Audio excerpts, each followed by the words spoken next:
Hello everyone, this is Dr. Anju Singhal.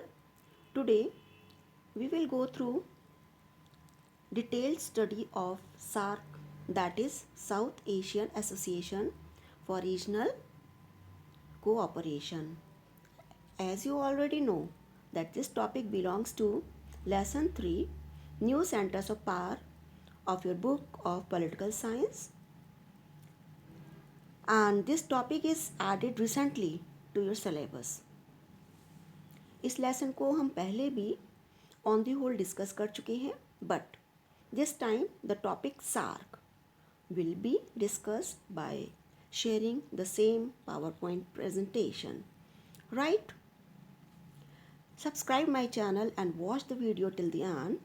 Like and share with your friends. As you can see on your screen that this says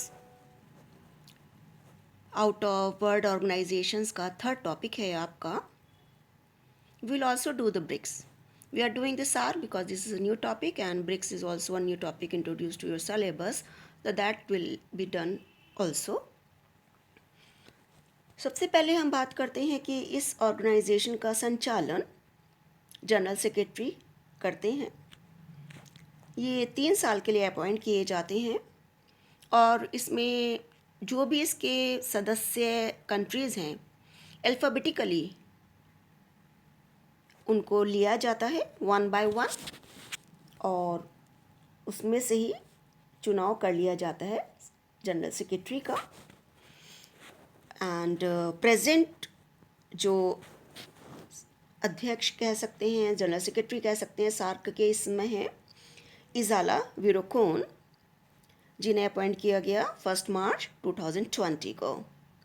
right, he belongs to Nepal. अब हम आ जाते हैं SAARC पर.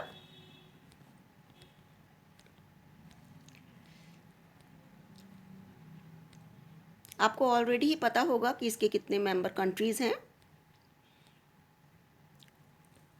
इसके member countries हैं 7 और recently added, इसमें recently भी क्या कहें, 2007 अप्रैल में अफ़गानिस्तान को इसमें जोड़ा गया, तो टोटल मिलाकर इसमें 8 कंट्रीज़ हो गए. नाम से ही क्लियर है, south Asian association for regional cooperation, कि ये इन लोगों ने इसका गठन क्यों किया. फर्स्ट तो हमें ये जान लेना होगा इसका गठन 8 दिसंबर 1985 में किया गया और साउथ एशिया, जिसे हम कह सकते हैं दक्षिण एशिया के लोगों के कल्याण को बढ़ावा देना और उनके जीवन की क्वालिटी में इम्प्रूवमेंट लाना ही इनका मेन, हम कह सकते हैं, उद्देश्य है. ये चाहते हैं कि आर्थिक वृद्धि हो, सामाजिक प्रगति हो, सांस्कृतिक विकास हो और यहाँ के जो भी मेंबर कंट्रीज़ हैं, बिकॉज़ आप देख सकते हैं कि ये सारे कंट्रीज़ या तो डेवलपिंग हैं, अंडर डेवलपिंग हैं, लीस्ट डेवलप्ड हैं, तो इन कंट्रीज़ में इस चीज़ का ध्यान देना ज़्यादा ज़रूरी है ताकि वो लोग अपना स्टैंडर्ड ऑफ लिविंग को इम्प्रूव कर सकें, वो सेल्फ इंडिपेंडेंट हो पाएँ और वो एक तरीके से कह सकते हैं हम अपने आप को मजबूत कर सकें, एक दूसरे की प्रॉब्लम्स को समझें, आपसी विश्वास और समझ को भी बढ़ावा दें. राइट, टेक्नोलॉजिकली भी आपस में सहयोग की इन लोगों ने बात की और जो विकासशील देश हैं, जो डेवलप्ड कंट्रीज़ हैं, उनके साथ अपने रिलेशंस को इम्प्रूव करें, ऐसा भी इन लोगों ने आपस में डिसाइड किया. और क्योंकि ये सभी कंट्रीज़ अभी विकास होने की राह पर हैं, तो ये चाहते हैं कि इंटरनेशनल स्टेज पर हम खुद को मजबूत बना सकें. ठीक है, और इंटरनेशनल और रीजनल बेसिस पर ये एक साथ अपने प्रिंसिपल्स को लेके चलें और कोऑपरेट करें एक दूसरे को। इसकी जो बैठक है वो समिट कह सकते हैं एवरी ईयर की जाती रही है। और जैसा कि आप अभी अपनी पीपीटी में भी देख सकते हैं,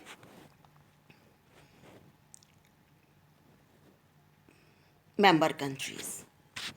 तो फर्स्ट ऑफ ऑल हम इसके मेंबर कंट्रीज़ को एक बार रिवाइज कर लेते हैं। अफ़गानिस्तान, क्योंकि अल्फ़ाबेटिकली मैंने बताया तो इसे अरेंज भी अल्फ़ाबेटिकली ही किया गया है। अफ़गानिस्तान नंबर 1 पर आ गया एंड इट ज्वाइन 2007 में ज्वाइन किया इसने। Then comes Bangladesh, Bhutan, India, the Maldives, Nepal, Pakistan and Sri Lanka, right. और इसका जो सेक्रेटेरिएट है वो काठमांडू, नेपाल में बेस्ड है। एक चीज़ हमें इसमें और देखनी पड़ेगी कि इन्होंने अपनी क्या क्या और इस्टेब्लिश किया जिससे एक दूसरे को सहयोग कर सकें।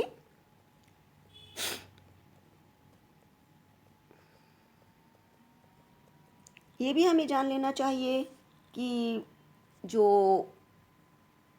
ये जो साउथ एशियन कंट्रीज़ हैं, इनमें वर्ल्ड की टोटल पॉपुलेशन के 21% लोग रहते हैं, है ना।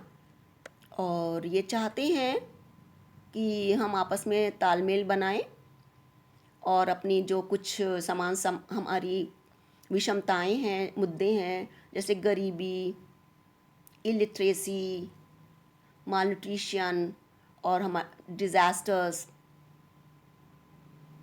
एंड जो नेचुरल डिज़ास्टर्स हैं, आंतरिक संघर्ष आपस में चलते रहते हैं और टेक्निकली इतने ज़्यादा डेवलप्ड नहीं हैं और जीडीपी भी इतनी अच्छी नहीं है। इन सारी प्रॉब्लम्स को लेकर ये आगे चलना चाहते हैं। तो क्या किया इन्होंने अपने इसके लिए?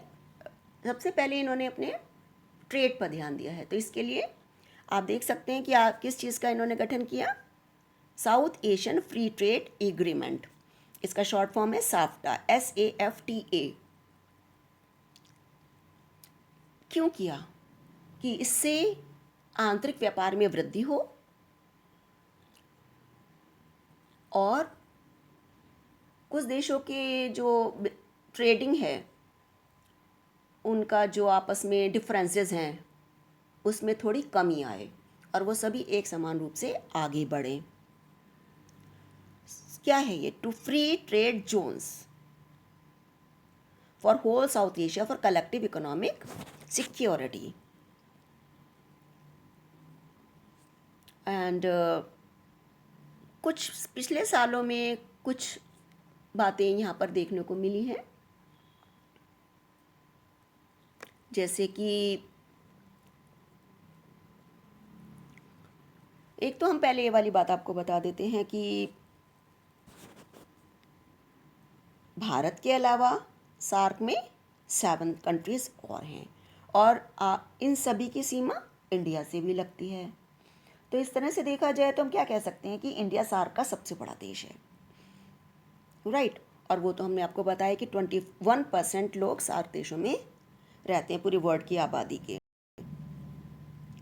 और भारत जो क्या चाहता है कि भारत सार्क के सभी देशों के साथ सीमाओं के अलावा लैंग्वेज, रिलीजन और कल्चर के आधार पर भी जुड़ा हुआ है, कह सकते हैं ना हम ये। और ऐसे में एक तरफ हम चाइना को देखते हैं कि वो तेज़ी से आगे बढ़ने की कोशिश में लगा हुआ है। सो क्या हो सकता है कि हमारे जो हैं इतने एफर्ट्स इसमें डलने चाहिए ताकि हम सभी देश साथ मिलकर आगे बढ़ सकें और डेवलप कर सकें। बट 3 डेकेड्स 30 इयर्स इसके एग्जिस्टेंस को हो गए और सार्क की परफॉर्मेंस सेटिस्फैक्ट्री से भी कम देखने को मिलती है। SAARC 18th and the last summit was held at the Nepalese capital Kathmandu from November 26 to 27. और ये हमारे the meeting was attended by the prime ministers of all the member countries. और इस समिट का मोटो क्या रहा था? Deeper integration for piece and prosperity, कि शांति और प्रॉस्पेरिटी पर ज़्यादा ध्यान दिया जाए. बट क्या देखने में आया कि सार्क की ग्रोथ स्लो रही. क्यों? क्योंकि पॉलिटिकल डिफरेंसेस हैं इसके मेंबर स्टेट्स के बीच में, और सबसे ज़्यादा हम कहें तो भारत और पाकिस्तान, इन दो कंट्रीज़ का जो आपसी डिफरेंस है वो इसको आगे बढ़ने नहीं दे रहा. क्योंकि आपसे मैंने अभी पहले डिस्कस किया, इसके member countries are from among the developing और least developed countries which create insufficiency of funds. इतना ज़्यादा फंड नहीं आ पाता कि ये आगे बढ़ने के लिए कोई कार्यक्रम शुरू कर सके, कुछ प्रोग्राम बना सकें.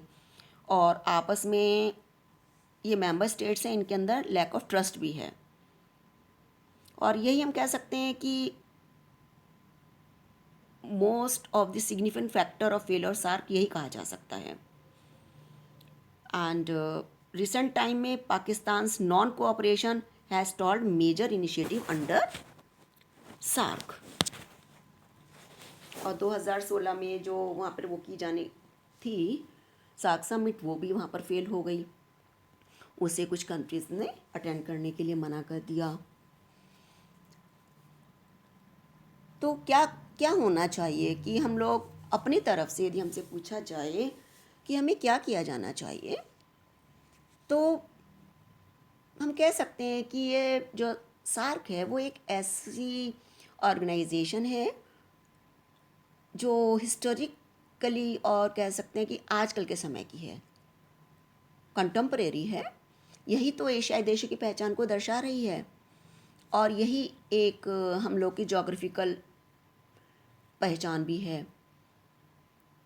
तो क्या करना चाहिए? इन सभी सदस्य देशों को क्या करना चाहिए? शांति व स्थिरता बनाने के लिए संगठन की क्षमता का अन्वेषण वो लोग करें, ताकि इसे आगे कंटिन्यू किया जा सके और हम लोग डेवलप कर सकें.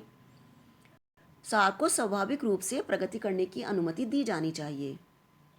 और इसी तरीके से दक्षिण एशियाई के लोगों को, जो कि विश्व की जनसंख्या का 1/4 हिस्सा हैं, उन्हें भी अधिक से अधिक लोगों से संपर्क स्थापित करने की कोशिश की जानी चाहिए. तभी यदि हम इसकी विश्लेषण कर सकते हैं तो हम यही कह सकते हैं कि तब ये सार्क जो है, जो ये चाहता है वो ये कर सकेगा. तो सार्क के बारे में केवल इतना ही. इसके मेन क्वेश्चंस के बारे में, कब ये इस्टेब्लिश हुआ, कौन इसके मेंबर कंट्रीज़ हैं, इन सब के आप देख सकते हैं. इससे रिलेटेड यही क्वेश्चंस साफ्टा के बारे में, तो यही सब. और इसका जो मैप है, रिकॉग्नाइज़ करना आपको आना चाहिए कि इसके जो मेंबर कंट्रीज़ हैं वो कहाँ कहाँ सिचुएटेड हैं. तो इतना ही कुछ काफ़ी है सार्क के बारे में. So thank you so much. All the best.